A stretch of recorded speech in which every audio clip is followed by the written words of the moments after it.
bonsoir et bienvenue dans Horrifiques histoires.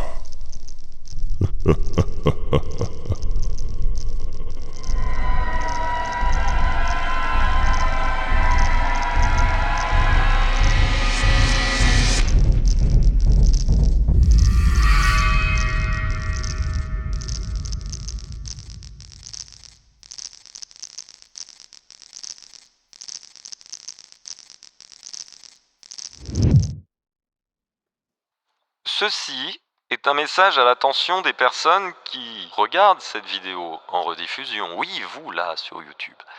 Cette nouvelle présente quelques passages qui peuvent être considérés comme choquantes ou à minima perturbantes. Ainsi, je vous annonce tout de suite quelques petits trigger warnings qui seront d'ailleurs signalés pendant la lecture par ce symbole en haut à gauche de votre écran. Premièrement, si vous aimez les animaux, sachez qu'il y a un chat éviscéré. Voilà, on dit les termes, d'accord ? Voilà, c'est rapide, ça passe vite, ce n'est pas atroce, mais je préfère vous prévenir. Mais fun fact en revanche, si vous n'aimez pas les enfants, tant mieux, parce que juste après le chat, c'est un enfant. Ouais, il y a des moments un peu choc-barre de baiser. Mais ils sont bien écrits. Voilà, et ça dure de manière assez courte. Ah, et fun fact, en réaction aussi à ce passage, sachez que si vous n'aimez pas la mention de vomi, il y en aura peut-être un peu. Au coin des lèvres, là, comme ça. Bon, je sais pas ce que je raconte, je suis aussi triggerant que le bouquin, en fait. Et disons que la fin est un gloubi-boulga de corps entremêlés, chelous. Nous allons plonger directement dans la vie des cultistes Lovecraftiens. Et ils sont chelous. faut le dire. Mais c'est une nouvelle que je trouve personnellement très bien écrite. Et si elle est publiée, que vous pouvez la regarder actuellement, c'est que le chat aura validé à la fin de la nouvelle. Ça veut dire qu'il y a actuellement 60 personnes qui ont confirmé que franchement c'était pas mal. Après c'est peut-être leur faute. Mais ça c'est un détail. Et braves gens, ce soir, je vais vous lire la nouvelle « J'étais son Dieu » de Guillaume Biéron. Braves gens, bonne écoute.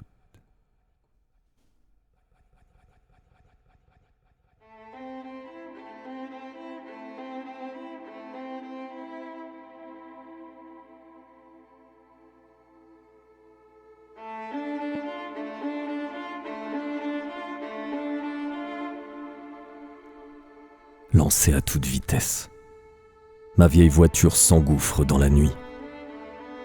Les phares déclinants peinent à percer les ténèbres opaques de cette route de campagne. Dans le rétroviseur, je jette un coup d'œil à Luc, assoupi sur la banquette arrière. Mon regard saute sans cesse de la chaussée à mon fils, comme si je m'attendais à le voir se métamorphoser d'un instant à l'autre. La monotonie de la ligne blanche pointillée qui défile sous les roues m'offre un apaisement bienvenu. Il est temps de mettre un peu d'ordre à mes idées, de comprendre ce qu'il s'est réellement passé ce soir. J'ai besoin de coucher cette histoire en mots, sans quoi elle me rendra fou. J'éprouve la plus grande difficulté à savoir quand elle débute, tant ses ramifications semblent se perdre dans une antiquité inconcevable. Tout au plus, ai-je conscience qu'elle parle de nos enfants, de la manière dont ils grandissent en s'éloignant de nous, partent à la dérive pour devenir des continents noirs, couvant des abysses insoupçonnés. Par commodité, je la ferai démarrer par une nuit d'insomnie, où les heures s'égrènent, avec une lenteur insupportable, sur l'affichage LCD du réveil.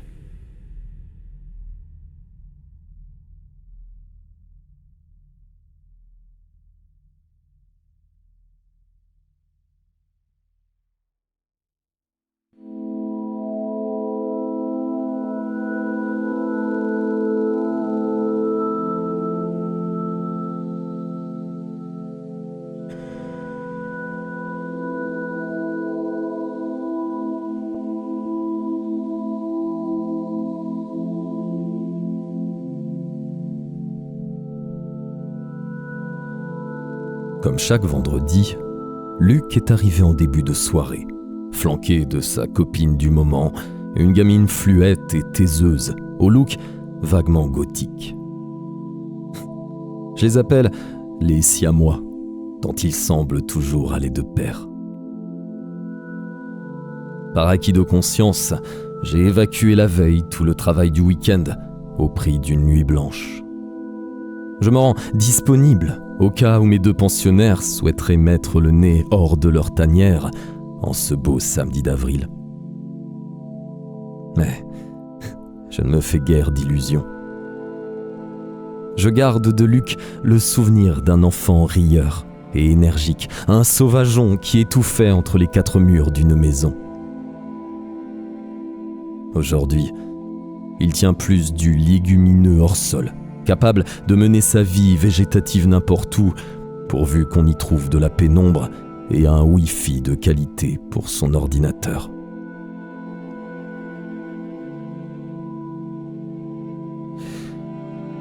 Sous la porte de sa chambre, une lueur bleutée et mouvante m'indique que je ne suis pas le seul à être ignoré par les bras de Morphée.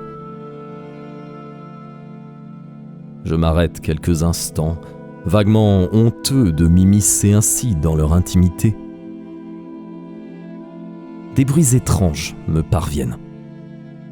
Des sifflements, craquements, des souffles lourds et des voix d'outre-tombe, inintelligibles.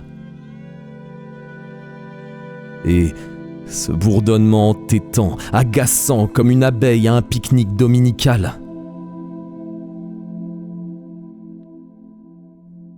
Poussé par une curiosité toute paternelle, je frappe doucement. Un grognement me répond, je l'interprète comme une invitation à entrer. « Vous ne dormez pas, les jeunes ?» Question stupide, même si aller voir ainsi emmitouflés dans une couverture malgré la douceur de la nuit, l'air hagard sous la lumière bleue de l'écran, on peut douter de leur pleine conscience. « Qu'est-ce que vous regardez de beau ? Un truc !» me rembarre Luc, légèrement agressif. Tant qu'à jouer les papas intrusifs, autant y aller à fond. Je m'assois au bord du lit pour contempler la source d'insomnie de mes deux ados. Luc a un réflexe défensif. Il s'apprête à refermer son laptop afin de le soustraire à ma vue. Mais quelque chose l'en empêche. J'en profite pour satisfaire ma curiosité. Sur l'écran s'affiche l'image pixelisée d'une jeune fille à la bouille lunaire, face webcam. Les traits de son visage sont tout à fait relâchés, nimbés de la clarté bleue de son moniteur, les yeux dans le vague. Comme il ne se passe rien de bien palpitant, je me perds en suppositions. C'est pas une espèce de porno snuff quand même, ton truc. Luc me gratifie d'un regard aussi outré que méprisant.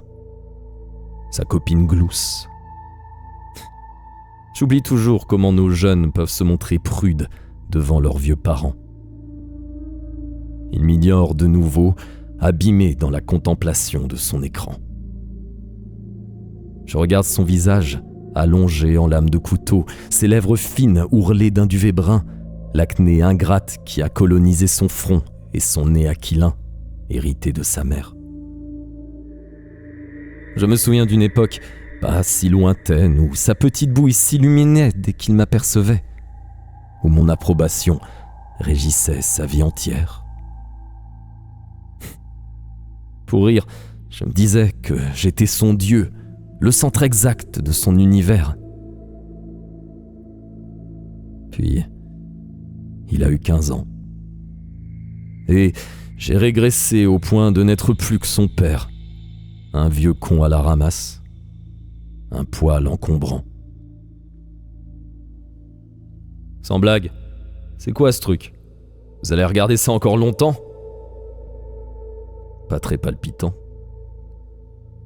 Luc soupire ostensiblement. Sa copine, plus charitable, daigne me répondre.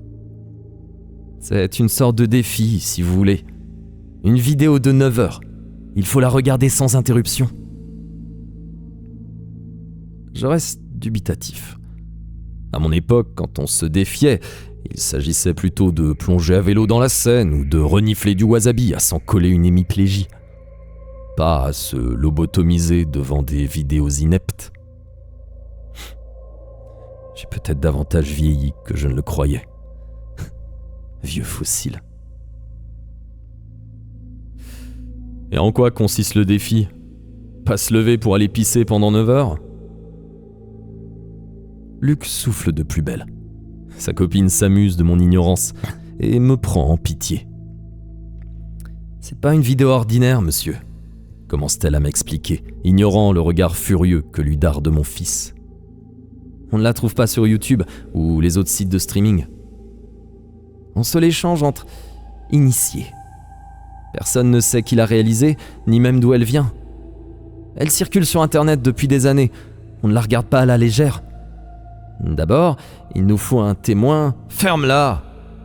s'emporte Luc, de manière fort peu courtoise. Mais elle l'ignore et poursuit. C'est ce qu'on est en train de faire. On est ses témoins, précise-t-elle en désignant la jeune fille de l'écran. Et ensuite, nous désignerons notre propre témoin quand viendra notre tour de regarder. C'est comme une chaîne, vous comprenez ? Ouais, je comprends très bien. C'est comme une légende urbaine de celle dont les jeunes de toutes les époques ont toujours raffolé. La Dame Blanche, les livres maudits qui rendent fous leurs lecteurs. Me voilà rassuré, je n'ai pas tant vieilli que ça a priori. C'est une vidéo hantée alors ? Je réponds, en dissimulant tant que possible le sarcasme dans ma voix. Un tueur va surgir de l'écran quand elle aura fini de la regarder ? Ou bien elle va finir à l'asile, complètement cinglée ? Vous êtes trop vieux, vous ne comprenez rien, m'affirme-t-elle sans malice. La réalité, ce n'est pas ce qu'on a sous les yeux. Elle se divise en strates, comme des pelures d'oignons, une infinité de réalités dont certaines vous fileraient des cauchemars jusqu'à la fin de vos jours, si vous pouviez y jeter rien qu'un coup d'œil. On y accède par des chemins de traverse, en s'adressant aux passeurs. « Mais ta gueule maintenant !» lui envoie-t-il, courroucé. « Laisse-nous, papa, s'il te plaît. » Trigger warning, scarification. Il s'énerve. La couverture glisse sur lui et découvre ses bras emballés dans des bandages souillés de sang. Il s'est scarifié. Depuis quand ? Je me rends compte que je ne l'avais pas vu bras nus depuis un moment. Il ne prend même pas la peine de les recouvrir. D'un regard, il me met au défi de l'interroger. Il n'est pas loin de 3 heures et je me sens soudainement épuisé. Je bats en retraite, me réservant cette engueulade prometteuse pour plus tard.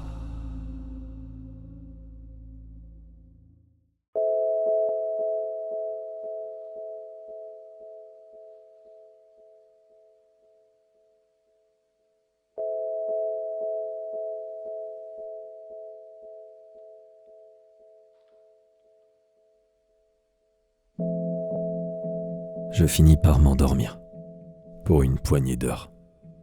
Puis, me réveille en sursaut avec le sentiment de chuter au fond d'un abîme insondable. Un carillon étrange résonne encore dans ma tête. Il est à peine 10 heures, le moment idéal pour mon footing quotidien. Je passe devant la porte de Luc, aucun signe de vie de ce côté-là. Je me visse les écouteurs aux oreilles, lance ma playlist pour courir, et Bruce le boss s'égosille « Baby, we were born to run ». La route étend son ruban goudronné brillant à perte de vue. Les maisons identiques et anonymes défilent le long du trottoir. Crépi beige, toit en tuiles bordeaux, portes d'entrée successivement bleues et rouges, petites pelouses proprettes et garages en pente. Sur les poteaux électriques, des affichettes plastifiées ont été agrafées, portant la description de chats et de chiens disparus. Leur nombre m'interpelle. Serions-nous face à une épidémie ? Derrière sa haie, une vieille dame me jette un regard méfiant et s'empresse de ramasser son minet dodu. Je la gratifie d'un sourire et du salut réglementaire. Elle me claque la porte au nez, en guise de réponse.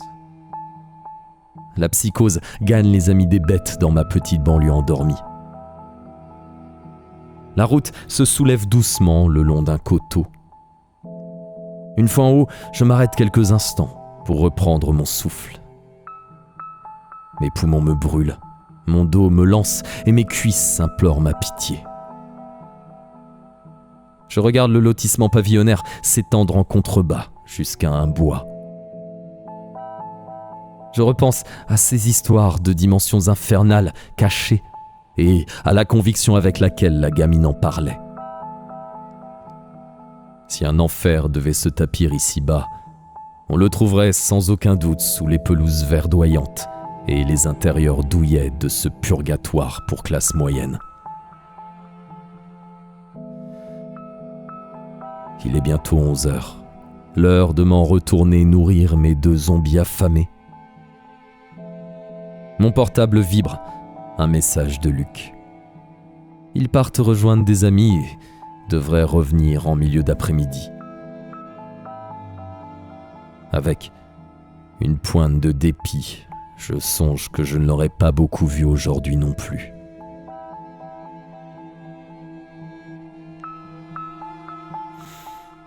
Désœuvré, je m'occupe comme je peux jusqu'à leur retour aux alentours de 18h.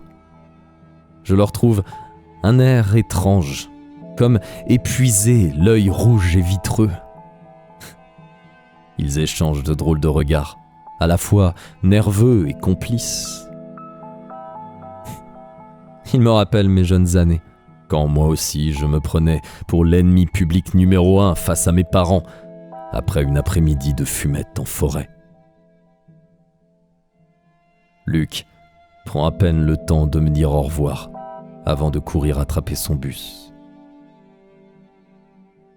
En un clin d'œil, je retrouve ma routine solitaire de vieux célibataire. Comme toujours, je me promets d'user de mes bribes d'autorité paternelle pour imposer le planning du prochain week-end.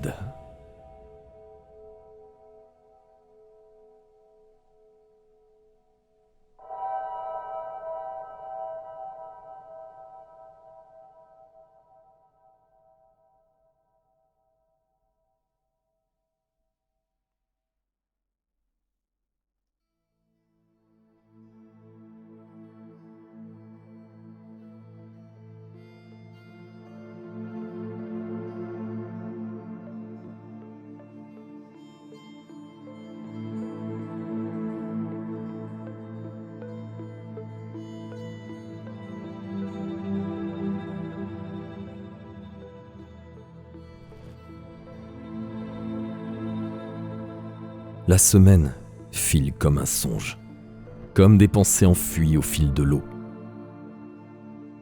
La journée, j'écris des inepties pour la presse masculine, des conseils de vie ridicules, de la publicité déguisée pour des cosmétiques inutiles et des chaussures hors de prix, et beaucoup de sexe, plus ou moins dissimulé. Le soir, je bois et je rêve mollement d'une autre existence, de reprendre ce roman abandonné depuis trop longtemps au fond de mon disque dur. Je me berce d'illusions. Oui, il est encore possible de tout changer. Et non, je ne suis pas trop vieux pour vivre mes rêves. Je regarde ma vie se jouer depuis mon siège confortable de spectateur. Parfois, Je crois voir dans le reflet des vitres la bouille ronde et auréolée de lumière bleue de cette fille qui se filmait depuis sa chambre. Ses yeux vides me transpercent, plongent à travers moi dans les profondeurs abyssales.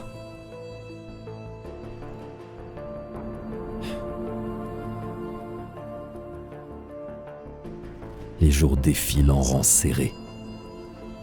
Et nous sommes déjà vendredi. J'attends Luc avec un petit fond de rhum et les harmonies cuivrées de Coltrane. J'attends longtemps. Il ne répond pas à mes appels, alors je me rends à l'arrêt du bus et n'y trouve personne. Le service est terminé depuis un moment. Je m'apprête à appeler sa mère, mais suspends mon geste. Au téléphone, elle paniquera, se mettra à échafauder les scénarios les plus sordides. Autant aller chez elle directement.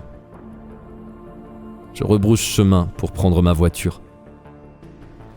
En remontant la rue, je croise une silhouette esselée, une femme livide aux yeux rougis et cernés.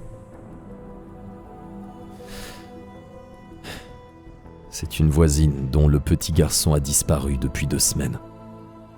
Avec alerte enlèvement, enquête de police et l'honneur douteux de faire les gros titres de la presse locale. Elle distribue des tracts ornés de la bouille souriante de son gosse. Je le voyais souvent passer à vélo devant chez moi. Je prends ce tract déjà lu 10 fois et mon cœur se serre comme une vieille pomme desséchée. Nos regards se croisent et je pense à mon propre enfant. Je ne peux m'empêcher de m'imaginer à sa place, à semer des affichettes que personne ne lira, d'épuiser mes forces en actions vaines pour ne pas devenir fou d'angoisse.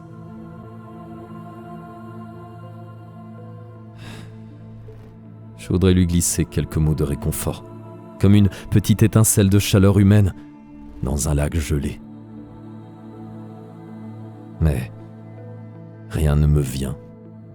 À croire que mon cerveau de pigiste parvient mieux à vanter les mérites de crème dépilatoire qu'à consoler les mères éplorées.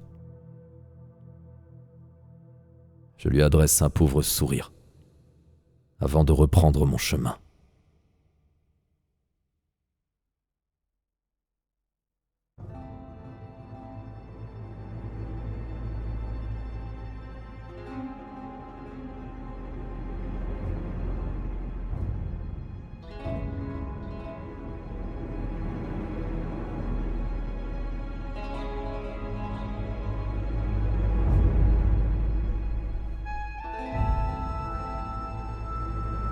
Je reste planté au pied de son immeuble, un remarquable édifice haussmannien en centre-ville où elle emménagea juste après notre séparation. Je n'y ai jamais mis les pieds, malgré les invitations aussi cordiales que récurrentes. Il y a quand même des limites à ce que l'on peut se faire subir. Je monte à pied les 3 étages et sonne à la porte. Aucune réponse. Elle doit encore travailler en dépit de leur avancée. Toujours aussi carriériste, ma chère. Je n'ai pas non plus l'espoir d'y trouver Luc. Je sors de ma poche le double des clés qu'elle a tenu à me confier au cas où. Je pénètre un poil embarrassé dans le somptueux appartement, vaste et lumineux, avec moulure au plafond et parquet ancien, dont l'aménagement trahit un goût certain, de même qu'une passion pour les brocantes chics. Je me sens comme un intrus, entré par effraction dans le rêve d'autrui. Je vois se dessiner les contours d'une vie heureuse et confortable, une version réussie de ma propre existence. Parfois, il suffit de peu pour sombrer. Une trajectoire légèrement différente. C'est à ça que doit ressembler le purgatoire. Une condamnation éternelle à hanter les lieux de nos regrets.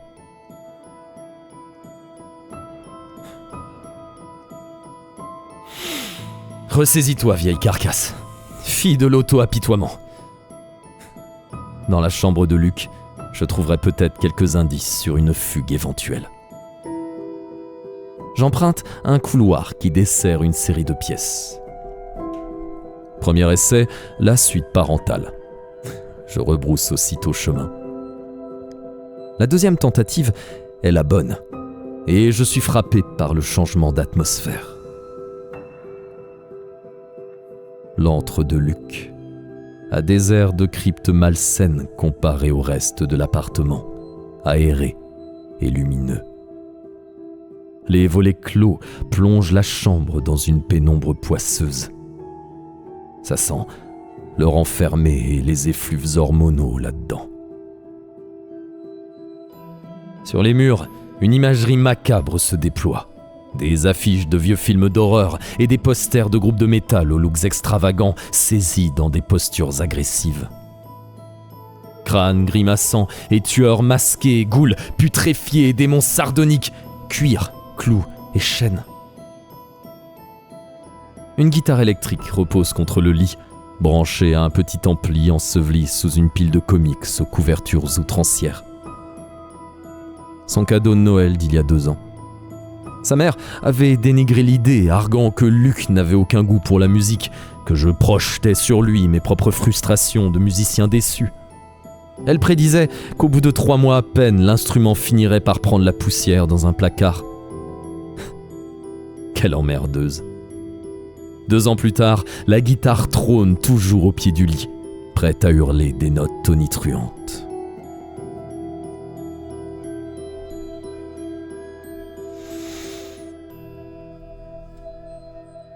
Dans cet incroyable capharnaüm de feuilles volantes et de magazines jonchant le sol, de figurines morbides et de romans peuplés de guerriers bardés d'acier, je repère son ordinateur portable, abandonné en charge dans un coin. Je n'aurais pas été moins surpris s'il avait laissé derrière lui un bras ou bien sa vésicule biliaire, tant il me paraissait indissociable de sa machine. Je sens l'angoisse monter, se contracter en boule glacée dans mon estomac. Je devrais vraiment appeler sa mère, alerter la police, n'importe quelle autorité compétente. Je devrais refaire l'itinéraire d'ici à chez moi à la recherche d'informations. Je devrais me mettre en mouvement, agir, faire quelque chose, nom de Dieu. Au lieu de cela, je débranche l'ordinateur, le glisse sous mon bras avec son chargeur et quitte l'appartement, discret, comme un cambrioleur.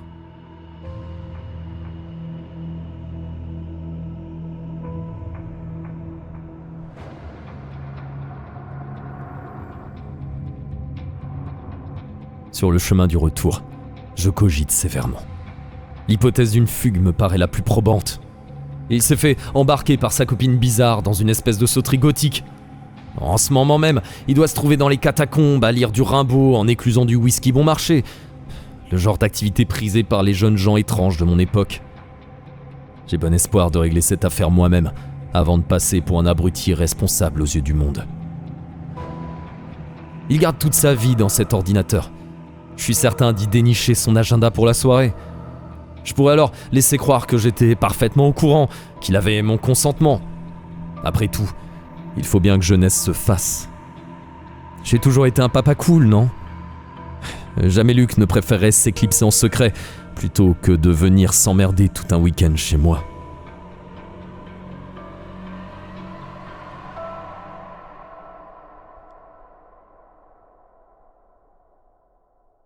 Une fois revenu à la maison, je me sers un verre de rhum.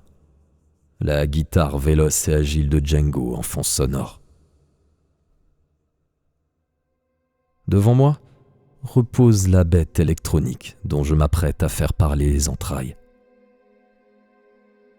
Si la chambre de Luc offre une bonne illustration du concept d'entropie, le disque dur de son ordinateur n'est pas en reste. J'explore dans le hasard le plus total cette jungle de dossiers, de raccourcis en cul-de-sac et de fichiers fantômes. je déniche un peu de prose adolescente, maladroite et morbide. Je creuse dans mes veines les sillons de ma liberté. Mon enfance m'a quitté comme le serpent quitte sa mue. Ce genre de réjouissance que seul un gosse de 15 ans, passablement déprimé, peut écrire. J'exhume de vieilles playlists où des tubes pop oubliables côtoient des perles de classique rock et des bandes-sons de jeux vidéo dans un arbitraire surprenant. Par cette fenêtre ouverte sur son intimité, je redécouvre mon fils. Un portrait se brosse en filigrane, touchant. Il me renvoie à ma propre adolescence. Je me souviens alors à quel point j'ai pu haïr cette période ingrate, propice aux tourments les plus violents. Moi aussi, j'ai été un jeune homme maussade et en colère. Moi aussi, j'ai haï le monde plus que de raison, traité mes parents de vieux cons. En me resservant un verre, je me promets d'abandonner mon insupportable condescendance d'adulte. Nos relations n'en iront que mieux.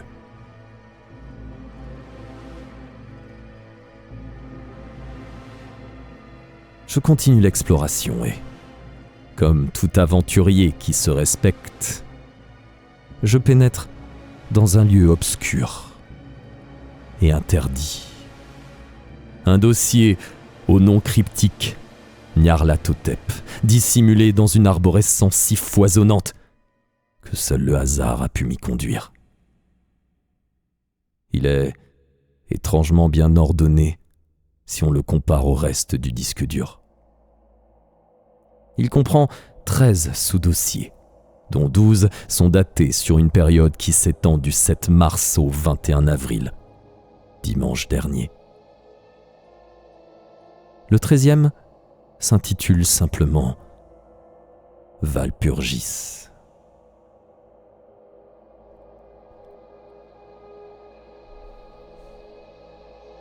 Une angoisse sourde se diffuse au creux de mon ventre. Le sentiment qu'un drame se joue devant moi, dont j'ignore tous les tenants et aboutissants. Je peux toujours m'arrêter, éteindre l'ordinateur et laisser reposer ses secrets. Mais je ne peux m'empêcher de cliquer sur l'icône, ouvrir la boîte de Pandore. Il contient 7 images. La première est un scan de ce que je devine être un livre très ancien. Une page jaunie et mouchetée, noircie de signes cabalistiques, de diagrammes incompréhensibles, de dessins anatomiques d'une facture grossière, le tout parsemé de notes griffonnées dans une écriture illisible. L'ensemble exude une impression malsaine de folie et de malveillance, comme une œuvre d'art brute, perpétrée par un dément du fond de sa cellule capitonnée. Trigger warning chat. Maintenant. La photo suivante me cause un violent haut le cœur. Elle montre un animal, un chat sans doute, même si l'angle de vue permet d'en douter, étendu sur le dos, à même une dalle de béton brut, les pattes écartées attachées à des ficelles, son ventre à l'épaisse fourrure blanche exposée, des symboles comparables à ceux de l'ouvrage occulte ont été grossièrement tracés à la craie rose sur le sol. Au premier plan, une main gantée de cuir tient un couteau à cran d'arrêt, ouvert. Un frisson de dégoût me saisit, mais je ne peux m'empêcher de faire défiler les images. Pour la plupart floues, granuleuses et mal cadrées, elles ne m'en retournent pas moins l'estomac. Les scènes d'une insoutenable boucherie se déroulent sous mes yeux. La lame perfore et déchire, cisaille et tronçonne. Des éclaboussures écarlates, des poils collés par l'hémoglobine. On croirait une vivisection incroyablement sale. Les symboles effroyables à la craie sont soigneusement repassés avec le sang même de la bête martyre. À l'arrière-plan des photos, On devine des visages juvéniles et hilars. Des jeunes gens réunis pour faire la fête. Putain. Mais qu'est-ce que Luc peut bien faire avec ces saloperies sur sa machine ? Il me paraît inconcevable qu'il ait pu prendre part à cette ignoble boucherie. J'ai la nausée et un début de migraine. Je devrais refermer l'ordinateur et partir me coucher. Et pourtant, je me resserre un verre et poursuis l'exploration. Je me gorge jusqu'à l'écœurement de ces images sordides et dégueulasses. Passé un moment, même leurs détails les plus abjects ne m'atteignent plus.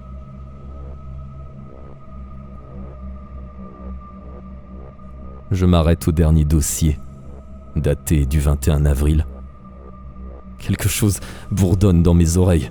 Une sombre intuition me hurle que je m'apprête à franchir un seuil, pénétrer dans un monde dont on ne revient jamais. Béni soit l'ignorance qui nous protège des horreurs tapies en ce bas monde.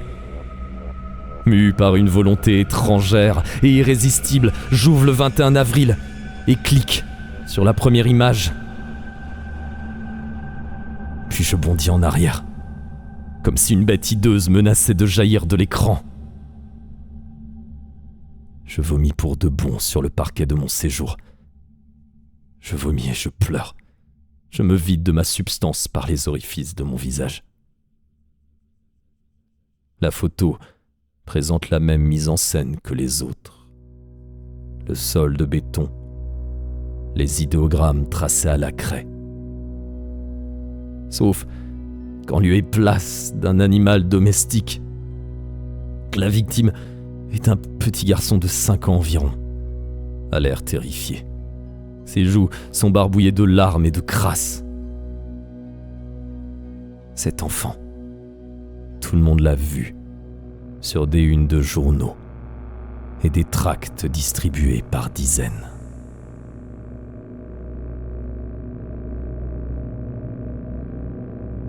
J'ai refermé violemment le clapet de l'ordinateur. Je n'ai jamais pu regarder les autres clichés de la série. Peut-être aurais-je dû, car mon imagination a pris le relais.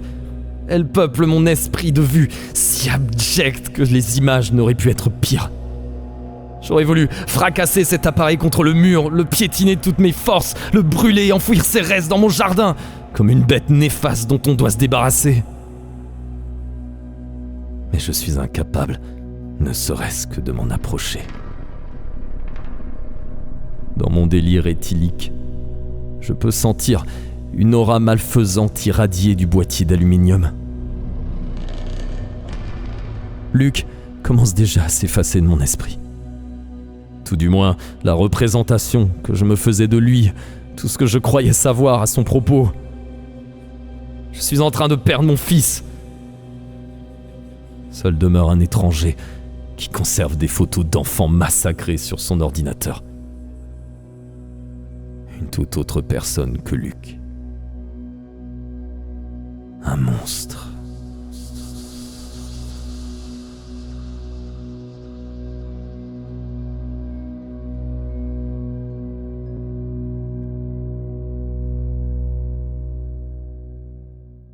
Une fois mon estomac bien purgé, je me resserre un verre de n'importe quoi. Valpurgis. La sonorité familière de ce nom appelle des sentiments profondément enfouis en moi. Des réminiscences incroyablement anciennes. J'ouvre le clapet de l'appareil, retourne au dossier recherché. Il contient une vidéo intitulée ya_Shubnigorat.mp4 ainsi qu'un fichier texte sans titre. J'en ai eu un aperçu il y a une semaine, reflété sur le visage fasciné d'une jeune fille. Il est 2h du matin, je suis bien éméché. Tant que le monde tournoie autour de moi, les démons seront tenus à distance. Je lance la vidéo. En plein écran, une nuit d'encre envahit les 15 pouces de l'écran. 1 minute qui s'écoule laborieusement. Toujours ce noir uniforme. Je m'impatiente. J'essaye d'avancer la lecture, mais les commandes restent inaccessibles. Puis, à force de contempler les ténèbres, j'y décerne des formes et des mouvements. Des défauts de compression de l'image. Non. Je gagne en acuité et comprends que dans l'obscurité grouillent des motifs entrelacés, une infinité de spirales enchâssées les unes dans les autres, une chute en avant, dans un univers de fractales.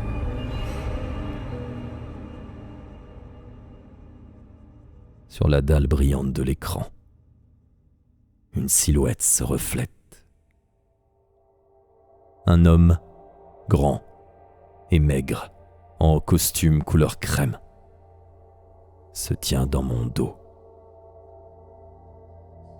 Je n'ose pas me retourner pour le voir.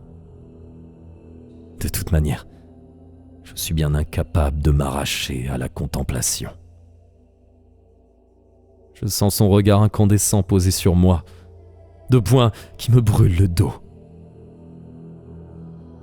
Mon témoin personnel surgit du néant.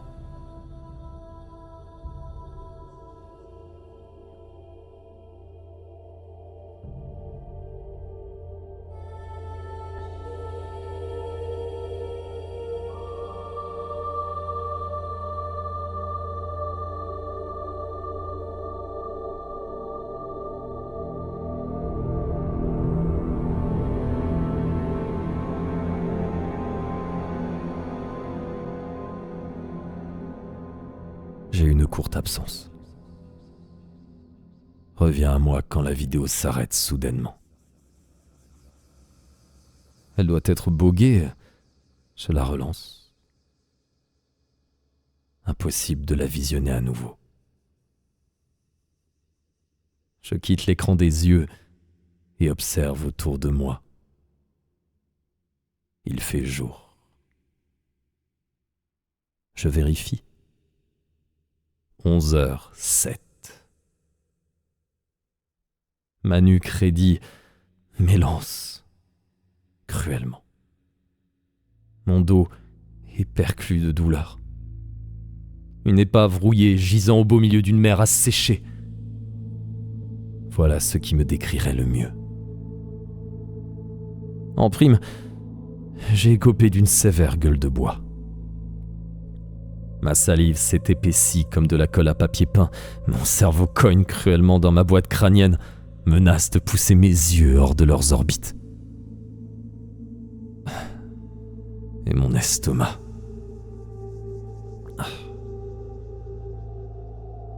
Mais ma source principale d'inquiétude, ce sont ces 9 heures de ma vie envolées je ne sais où.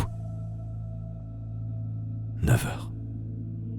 J'en ai connu des cuites au cours de mon existence, mais jamais d'absence aussi longue. 9 heures, rendues au néant. Mon esprit s'enlise dans des marécages putrides. Mais il me reste une piste à explorer. Le fichier texte. Il ne comporte qu'une suite de chiffres. 2h23.123.430.511. Je mets une éternité à comprendre qu'il s'agit d'une heure et de coordonnées GPS. Le dossier s'intitule Walpurgis.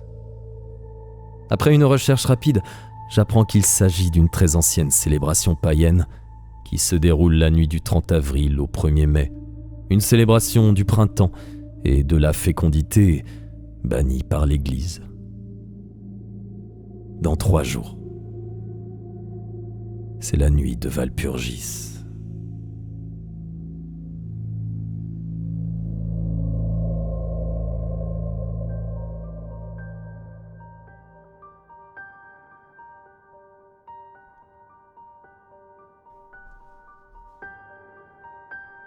Parfois, lorsque le monde s'effondre autour de soi, se raccrocher à notre bonne vieille routine est tout ce qu'il nous reste. C'est pourquoi j'enfile mon jogging et ma paire de baskets pour mon sempiternel footing, alors que ma vie entière baigne dans un cauchemar insupportable. Je n'ai toujours aucune nouvelle de Luc. Sa mère le croit chez moi jusqu'au 1er mai. J'ai donc 3 jours pour le retrouver et tirer toute cette affaire au clair. Je m'accroche encore à l'idée que tout cela n'est qu'un malentendu sordide. Mon fils, un tortionnaire, un tueur d'enfants, c'est impossible.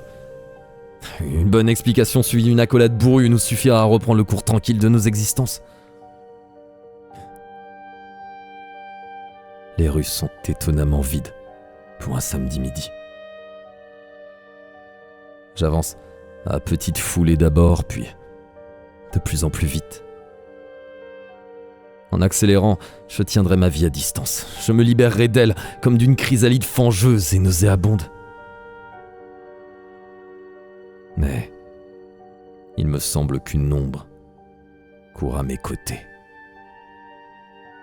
Je peux l'apercevoir en taches floues, à la lisière de ma vision. À un croisement, un homme attend. Très grand et très maigre, à l'allure singulière.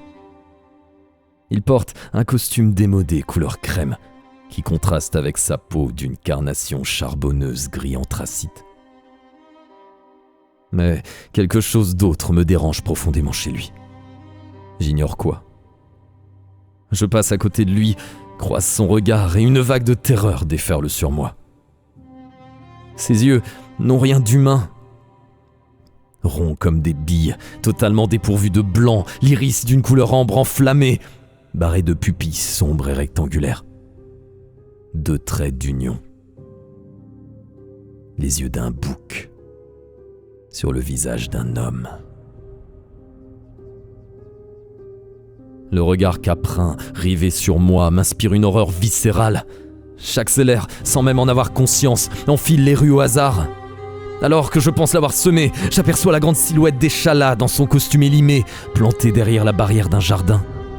Il m'adresse un signe de main discret, comme pourrait le faire un simple voisin, et me sourit sans aucune chaleur.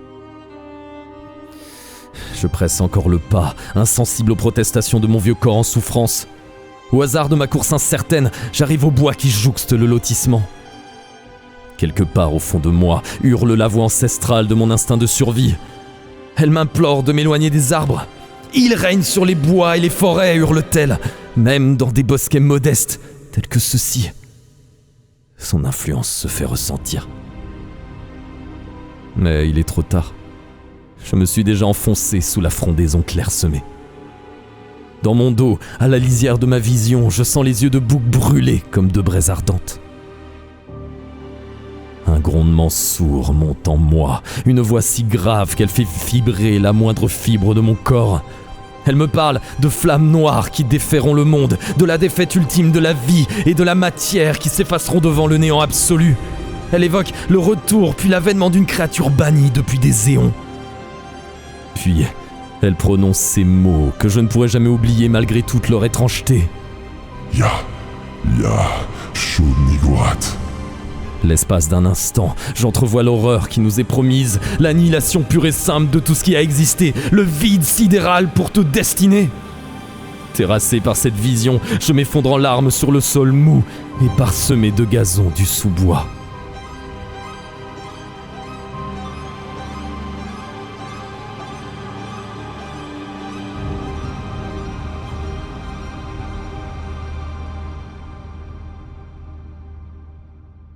Quand je me réveille, le jour est tombé et le monde est devenu autre. Je repars à pas lents et la vérité s'impose à moi. Les pavillons anonymes, les pelouses bien entretenues ne sont qu'un vernis, une fine couche qui craquelle sous mon regard halluciné. Mes voisins retrouvent leur petite vie tranquille. Et je comprends aussitôt qu'ils sont morts, mais ne le savent pas. Les enfants turbulents et leurs parents fatigués, les vieillards paisibles, les jeunes couples pleins de projets, tous morts. De la viande avariée et décrépie. Je me force à rester calme, ne surtout pas avoir l'air d'un cinglé. Mais au fond de moi, je hurle de terreur. Comme je les envie, ces ignorants bienheureux. Vous n'êtes que des lits pour les asticots, des pantins putréfiés, pourrais-je leur crier, afin d'effacer cette insupportable sérénité de leur visage. Quelle délicieuse plaisanterie. Je voudrais rire à gorge déployée, comme une hyène, la tête rejetée en arrière. Je crois que je deviens fou. La part raisonnable qui subsiste encore en moi en a douloureusement conscience. Je me claque mûr dans ma petite maison avec le désir vif de ne plus jamais en sortir. Je m'enterre dans mon lit, poursuivi par des visions hideuses. Je tombe dans des mondes morts, chute à travers d'antiques cités putréfiées, des palais de vases et de poussière. Je pénètre le berceau de bêtes cyclopéennes, déjà pétrifiées par les éons, alors que notre univers naissait à peine.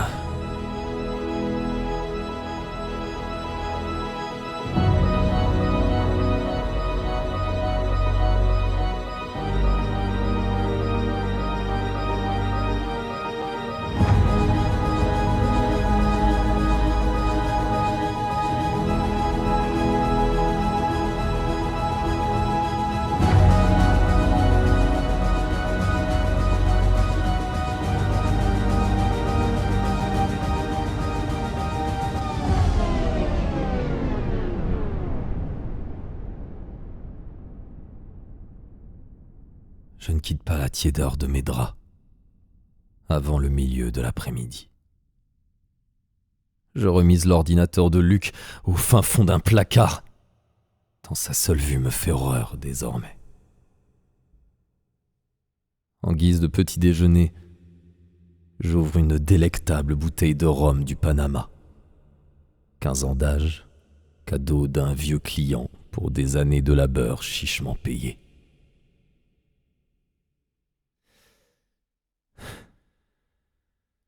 J'allume la télévision, fais défiler les programmes et jette mon dévolu sur une chaîne pour enfants qui diffuse en continu des dessins animés hyperactifs, criards et colorés.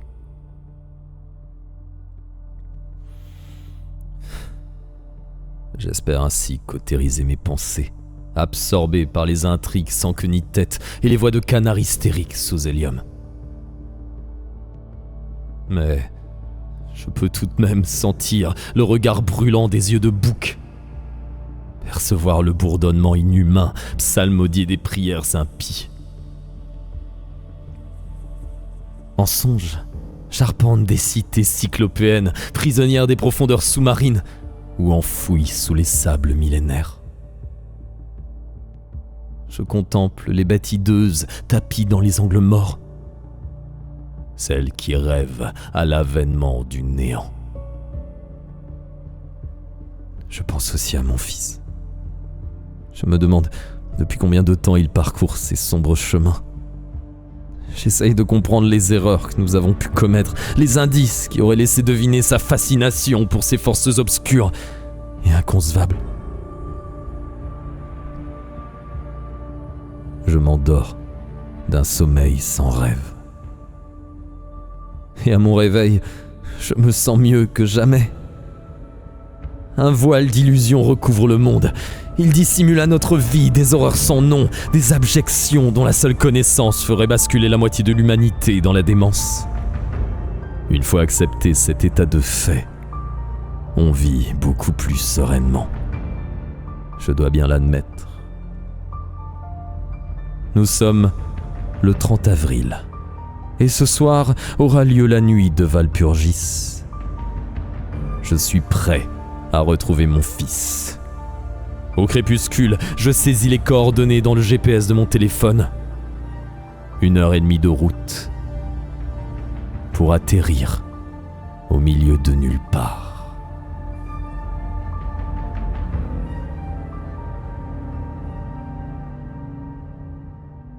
Pour la première fois depuis une éternité, je suis sobre.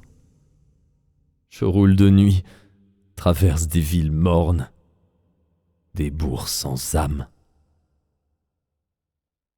Bientôt, je me retrouve en rase campagne, au milieu des champs esselés, et seul le faisceau de mes phares perce les ténèbres opaques.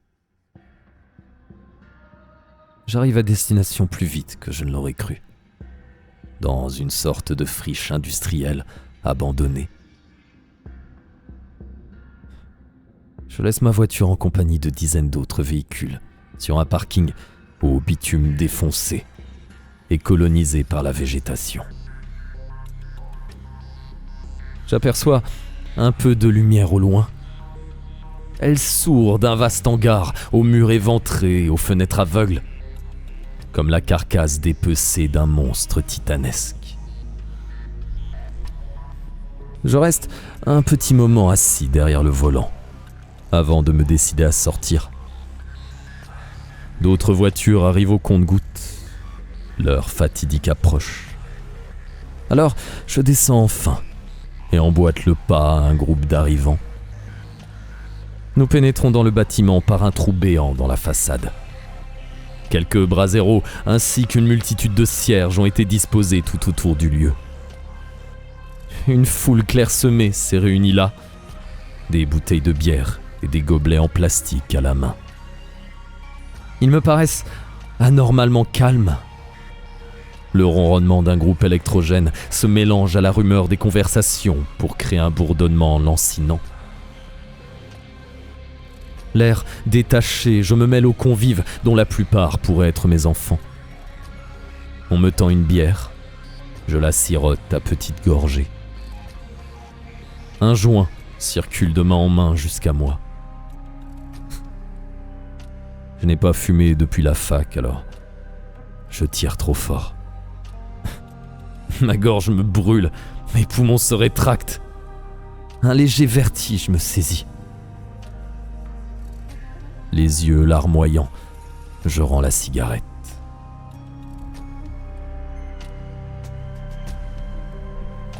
Je m'éloigne de la masse pour fureter un peu.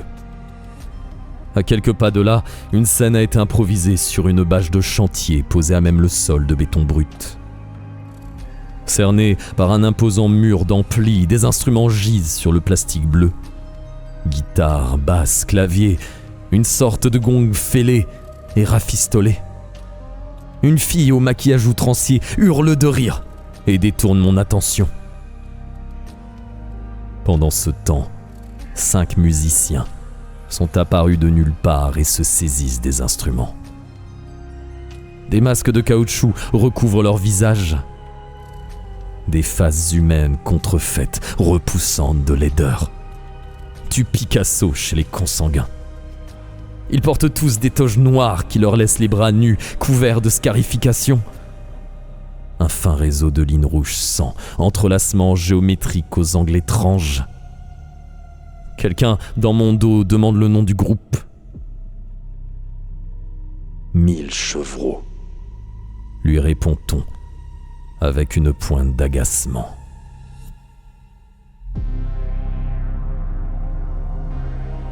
Une boucle sonore démarre.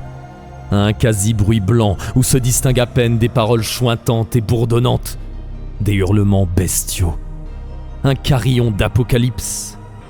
Un rythme syncopé tonne comme la foudre, martèle mes entrailles sans aucune pitié. Des voix s'élèvent dans l'assistance pour psalmodier en cadence des mots aux sonorités étranges. Le guitariste égrène des arpèges lancinants de la pulpe du pouce qui résonnent en harmonie avec les chœurs dans le vaste espace du hangar. J'observe attentivement le musicien. Une intention subite me saisit.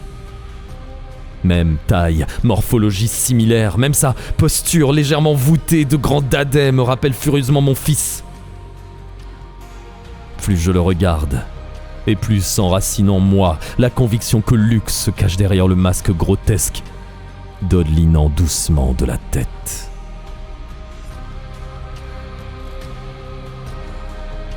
Les couches sonores s'empilent, montent insidieusement en puissance, Comme d'une brise légère naît une tempête furieuse. Les notes puissantes et bourdonnantes de la basse résonnent en moi, vibrent dans les os de mon crâne. Une silhouette diaphane fait son apparition au milieu des musiciens. Une beauté androgyne au teint d'albâtre. La seule à visage découvert. Il ou elle n'en a pas besoin, tant son visage montre une improbable perfection venue d'un ailleurs très lointain. Elle saisit le micro et prononce quelques mots en préambule, d'une voix dont la fragilité apparente masque de sombres profondeurs.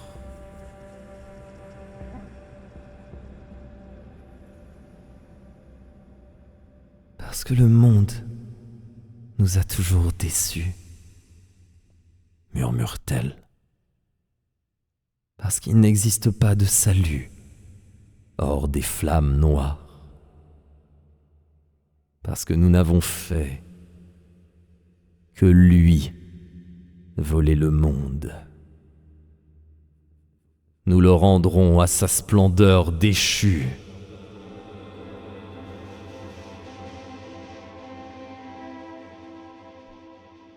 Puis, elle psalmodie à son tour, dans ce même dialecte guttural qui m'évoque une pluie de gravier sur un toit de tôle. Tout s'assombrit autour de nous, comme si un souffle sépulcral venait d'éteindre les cierges un à un. Les musiciens se déchaînent. Tout n'est que bruit et fureur. Une tempête volcanique s'abat sur nous. Le volume est presque insupportable. Comme si nous allions tous nous disloquer sous la violence des assauts sonores.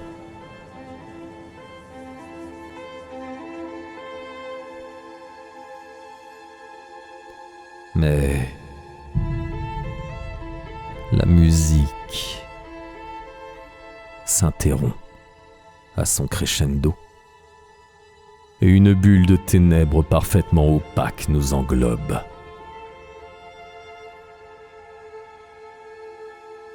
Puis, la lumière revient, d'abord simple tête d'épingle, elle s'épanouit ensuite en aube grise. Sous nos pieds, elle révèle un sol de cendres blanches. Autour de nous, d'immenses arbres dont la frondaison se perd loin au-dessus de nos têtes. Leurs troncs en aspect charbonneux, noirs et brillants, du lierre rouge sang les strie comme un réseau de veines. Au sol, des fougères pâles et quelques buissons de bruyères épineuses. Tout semble mort et pétrifié dans cette forêt primordiale.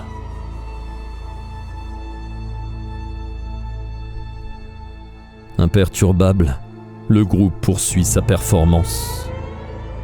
Le guitariste s'est saisi d'un archet qui, frotté aux cordes d'acier, produit une plainte déchirante à laquelle répondent les nappes dissonantes du clavier.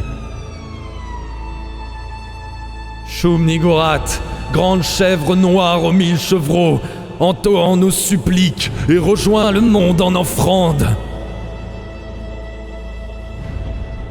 Les 5 musiciens ont lâché leurs instruments. Ils se prennent les bras pour former un cercle au milieu du public.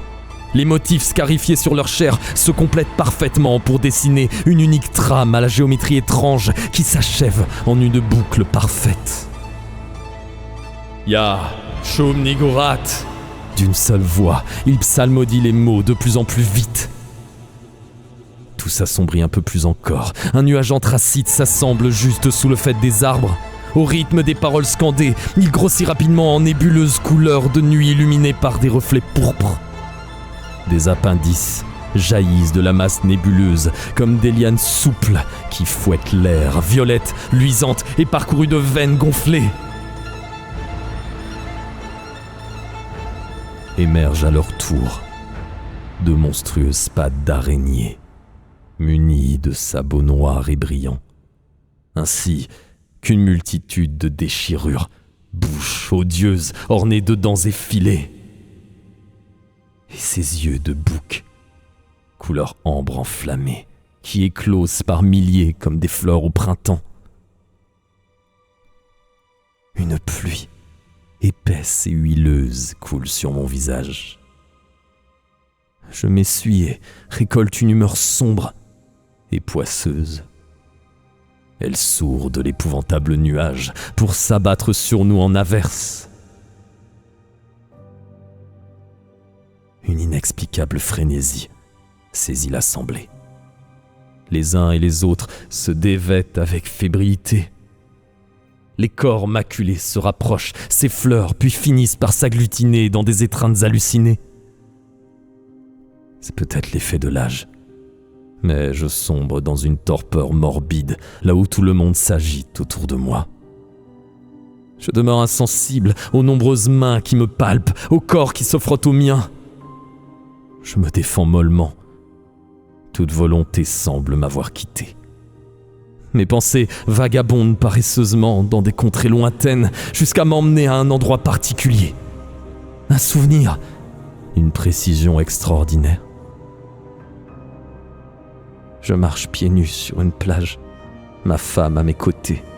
Les embruns caressent nos visages avec délicatesse. À quelques pas devant nous court un petit bonhomme à la tignasse blonde, agité par le vent. Luc a 2 ans, et le son mat de ses pieds qui claquent sur le sable mouillé est le plus doux de la terre.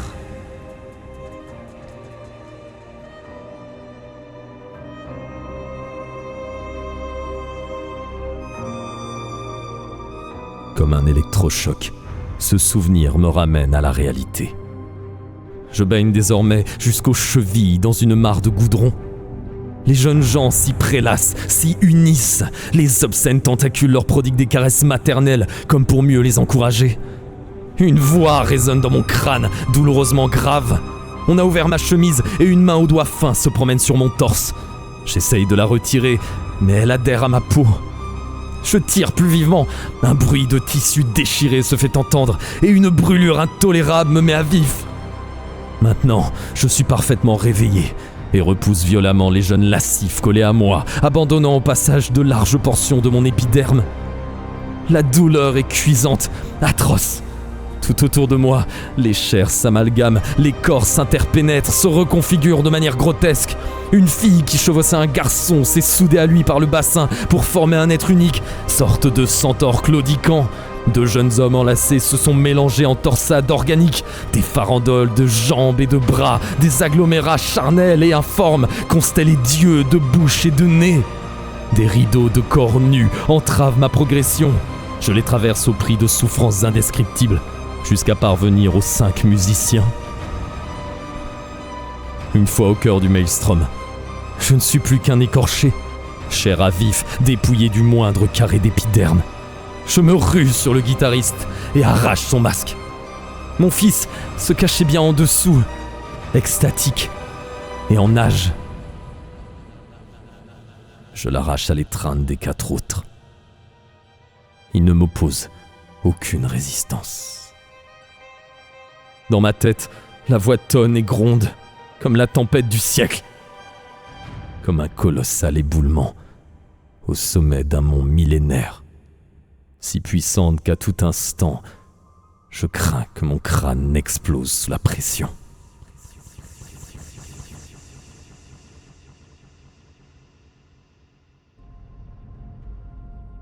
Mais le cercle est brisé et tout s'est figé. J'en profite pour courir. Luc à ma traîne. Cette fois-ci, la muraille de chair s'écarte à mon passage dans un déchirement sanglant. Je suis devenu un corps étranger à fuir autant que possible. Je freine, tiré vers l'arrière. Des bras jaillis de la multitude grouillante retiennent mon fils. Avec une sauvagerie sans pareille, je le libère à coups de poing et de pied. Puis nous reprenons notre course. Le monde s'assombrit brusquement. Je risque un regard par-dessus mon épaule. Le nuage noir se dirige vers nous avec lenteur, tous ses tentacules et ses appendices tendus dans notre direction. En dépit du vacarme insensé qui gronde au fond de mon crâne, une intuition naît en moi. Tout ceci n'est qu'un jeu de l'esprit. Une sorte d'hallucination collective nous a fait voyager dans cette forêt maudite. Par la seule force de l'esprit, nous reviendrons d'où nous venons. Je convoque de nouveau ce moment heureux au bord de la mer, souvenir aussi dérisoire que précieux, et je m'y accroche de toutes mes forces. Dans mon crâne, la voix se fait de plus en plus furieuse, les tentacules fouettent l'air à quelques centimètres à peine au-dessus de nos têtes. Devant nous, le tronc énorme d'un arbre se fend, une plaie béante s'ouvre sur un temps d'huile noire. Je plonge à travers, tire Luc à moi, et notre course s'achève dans le hangar aux 1000 bougies. Complètement dépeuplé, il apparaît plus vaste et menaçant encore. La voix s'est réduite à un simple murmure. Nous quittons ce lieu funeste et courons jusqu'à ma voiture. Au milieu de cette désolation industrielle, le silence de la nuit ne m'a jamais paru si palpable et effrayant.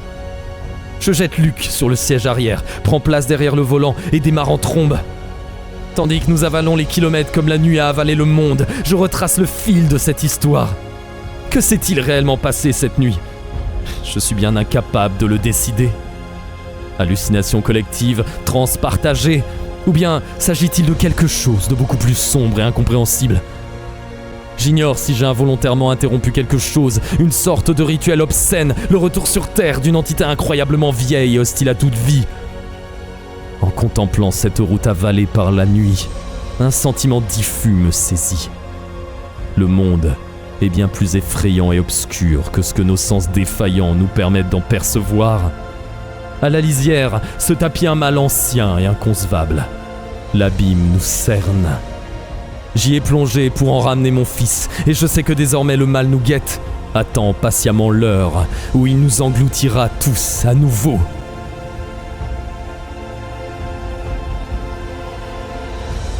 Luc soupire, bouge dans son sommeil et m'arrache à mes pensées. De nouveau, je l'observe dans mon rétroviseur. Il s'est redressé d'un coup et me scrute. Mon cœur se fige. Un long frisson me saisit. Ses yeux n'ont plus rien d'humain. Ils brûlent d'une flamme ambrée dans la nuit de l'habitacle.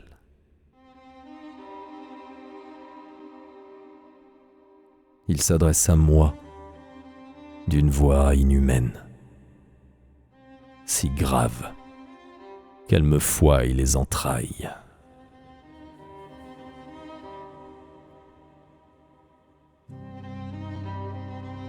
Roule, papa. Roule. Et ne t'arrête jamais. Roule à travers le noir. Jusqu'à ce que les ténèbres nous aient tous engloutis.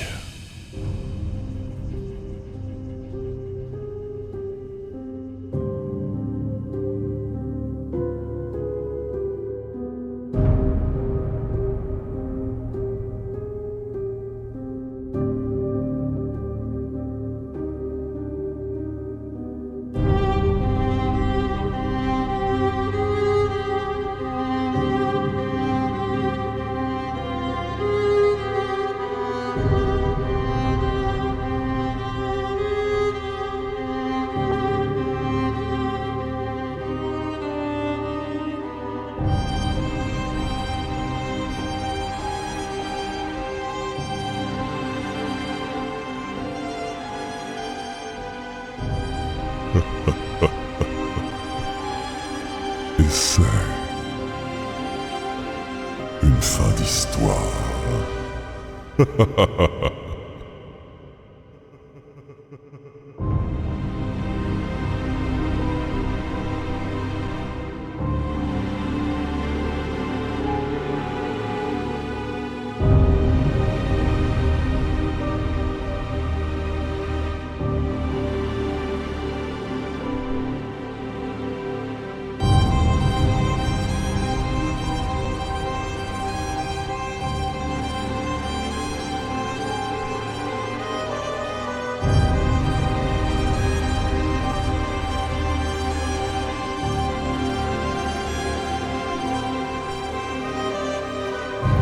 je kiffe juste la musique, hein.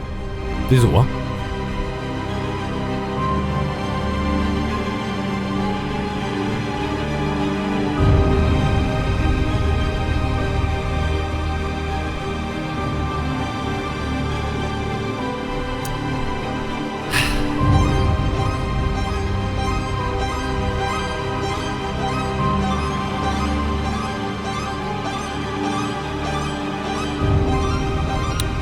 Voilà en tout cas une bien belle histoire, j'espère que ça vous a plu, braves gens, évidemment, oui, j'espère.